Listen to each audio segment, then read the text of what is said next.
সাঁতারে শোনা যায় বাঁকুড়ার পাউলির। বাঁকুড়ার মেয়ে 10ম শ্রেণীর পাউলি কিস্কু দিল্লির বুক থেকে ফিন সুইমিংয়ে জাতীয় প্রতিযোগিতায় সোনা জিতে সাড়া ফেলে দিয়েছে গোটা রাজ্যে। মায়ের সঙ্গে বাঁকুড়া থেকে দুরু বুকে পাড়ি দিয়েছিল সে দিল্লিতে। একসময় ট্রেন মিস হয়ে যাওয়ার ভয়ে চোখে জল আসে তার। এই বুঝি স্বপ্ন অধরা থেকে গেল, কিন্তু যে কোনোভাবে দিল্লি পৌঁছে যায় সে। ট্রেনের জেনারেল কামরায় কখনো দাঁড়িয়ে আবার কখনো বসে। এরপর বেঙ্গল দলের হয়ে under water sports federation of India পরিচালিত চতুর্থ জাতীয় ফিন সুইমিং চ্যাম্পিয়নশিপে রিলে রেসে সোনা অর্জন করে পাউলি। বাঁকুড়ার প্রতাপবাগানের অতুল মণ্ডল স্মৃতি সন্তরণ কেন্দ্রে প্রশিক্ষণ নেয় সে। সেখানেই অভ্যর্থনা জানানো হয় তাকে। উঠে আসে বাঁকুড়ার মতো প্রত্যন্ত জায়গা থেকে দিল্লি পাড়ি দেওয়ার গল্প। ফিন সুইমিং সাঁতারের একটি নতুন বিভাগ। এই বিশেষ সাঁতারের ক্ষেত্রে জলের তলায় থাকতে হয় সাঁতারুকে। মুখের মধ্যে থাকে একটি নল, সেই নল জলের উপরে থাকে। নলের মাধ্যমে শ্বাস নেয় সাঁতারু। পায়ে লাগানো থাকে একটি পাখনা, অনেকটা জলপরীর মতো। খুব দ্রুত এই সাঁতার, জলের তলায় চলে সাঁতার। বাঁকুড়ার মতো জায়গায় ফিন সুইমিং শিখে দিল্লিতে গিয়ে বাজিমাত করল বাঁকুড়া মিশন গার্লসের 10ম শ্রেণীর ছাত্রী পাউলি কিস্কু। যদিও পুরোপুরিভাবে সন্তুষ্ট হতে পারেনি পাউলি বলে, রিলে রেসে সোনা জিতে ভালো লাগছে, তবে ইন্ডিভিজুয়ালি যদি আরেকটু ভালো পারফরমেন্স করতে পারতাম তাহলে খুশি হতাম। আশা রাখছি পরের বার ইন্ডিভিজুয়াল গোল্ড আনবো।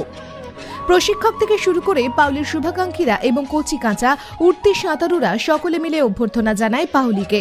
বাঁকুড়ার ছোট ছোট ছেলে মেয়েদের কাছে এক প্রকার ফিটনেস আইকনের মতো অনুপ্রেরণার কাজ করছে পাউলি। প্রতিদিন মায়ের হাত ধরে সাঁতার শিখতে আসা থেকে শুরু করে দিল্লি গিয়ে ভারত জয় করার গল্প এক প্রকার অবিশ্বাস্য। তবে একজন স্পোর্টস পার্সনের থেমে থাকা কাজ নয়, সেই জন্য আগামীর জন্য জাতীয় প্রতিযোগিতার প্রস্তুতি ইতিমধ্যেই শুরু করে দিয়েছে বাঁকুড়ার মেয়ে পাউলি। তার জন্য গর্বিত আমরাও। ফিন কম্পিটিশনে 400 মিটার রিলেতে ফার্স্ট পদক।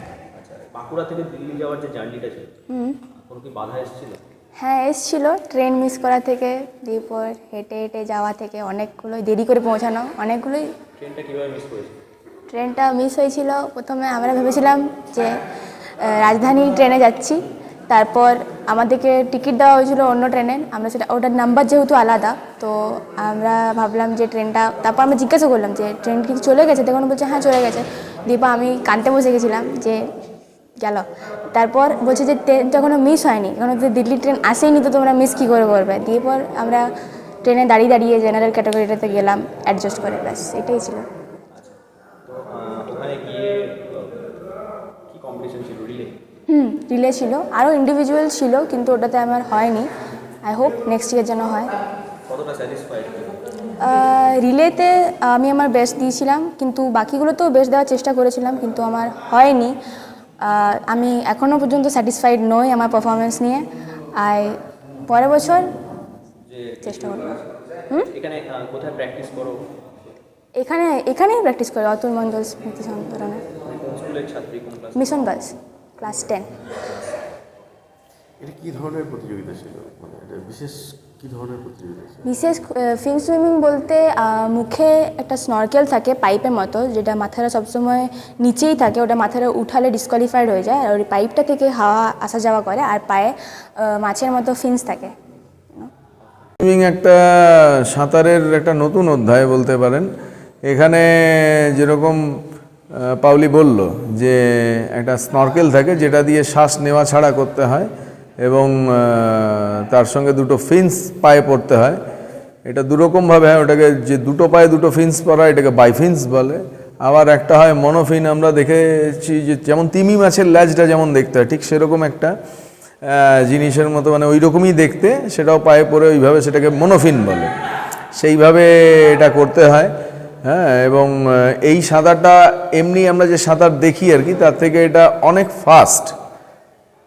ফাস্ট, যেহেতু আমাদের পায়ের যে পাতা তার যে সাইজ তার তুলনায় এটা অনেকটা বেশি, ফলে জল কাটে অনেক বেশি, এবং সাঁতারটা দেখতেও খুব ভালো লাগে। যে চোখের নিমেষে একটা 50 মিটার সুইমিং পুলে নামলেই সঙ্গে সঙ্গে শেষ হয়ে যায়, এত ফাস্ট এই সাঁতারটা। তো এটা একটা নতুন দিক আর কি সাঁতারে।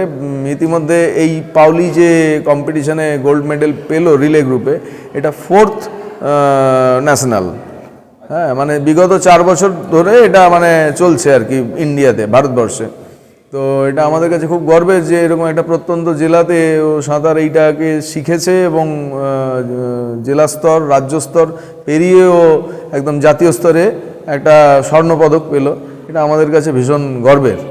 আচ্ছা, অন্যান্য জেলার পরিপ্রেক্ষিতে অন্যান্য জেলার সাথে তুলনা করলে বাঁকুড়া জেলা থেকে একটা অ্যাথলিট দিল্লির বুকে যাওয়া কতটা স্ট্রাগল থেকে ফেস করতে হয়? ভীষণ স্ট্রাগল, মানে আমি বলতে পারি বাঁকুড়ার মতো প্রত্যন্ত জায়গায় যে কোনো খেলার ক্ষেত্রেই অনেক প্রতিবন্ধকতা প্লেয়ারদের থাকে, সেটা প্রশিক্ষণের দিক থেকে থাকতে পারে, সেটা আর্থিকভাবে থাকতে পারে, বা অন্যান্য অনেক কিছুর দিক থেকে আমরা অনেকটা পিছিয়ে আর কি। তো সে জায়গায় দাঁড়িয়ে এই যে জার্নিটা, মানে প্রথমে একদম নিচু স্তর থেকে শুরু করে জাতীয় স্তর অবধি যে যাওয়া, এই জার্নিটা ওর ক্ষেত্রে তো ভীষণই কঠিন ছিল। এবং আমি ধন্যবাদ জানাবো যে ওর অভিভাবকদেরকে, যে তারা ওর সঙ্গে সমান তালে সঙ্গ দিয়েছেন এবং এই জিনিসটাকে তারা ভালোবেসেছেন। ছোটোর থেকে ওকে নিয়ে আসা, এখানে সাঁতার শেখানো এবং এই পর্যায়ে অবধি যাওয়া, তাতে ওর মায়ের এবং বাবার ভূমিকা মানে সত্যিই অনস্বীকার্য। আমরা তো সাঁতার শেখাই করি, কিন্তু এই যে ওর মা ওকে নিয়ে গেল দিল্লিতে, একটা নতুন এত বড় শহর, হ্যাঁ রাজধানী, সেখানে যাওয়া এবং ওই অত বড় শ্যামাপ্রসাদ মুখার্জি সুইমিং পুল, যেটা আমরা জানি গোটা এশিয়ার মধ্যে 1 নম্বর একটা সুইমিং পুল, সেই রকম কমপ্লেক্সে গিয়ে সাঁতার কাটা এবং সাফল্য অর্জন করা, এটা ভীষণই মানে আমাদের কাছে গর্বের, এটুকু বলতে পারি।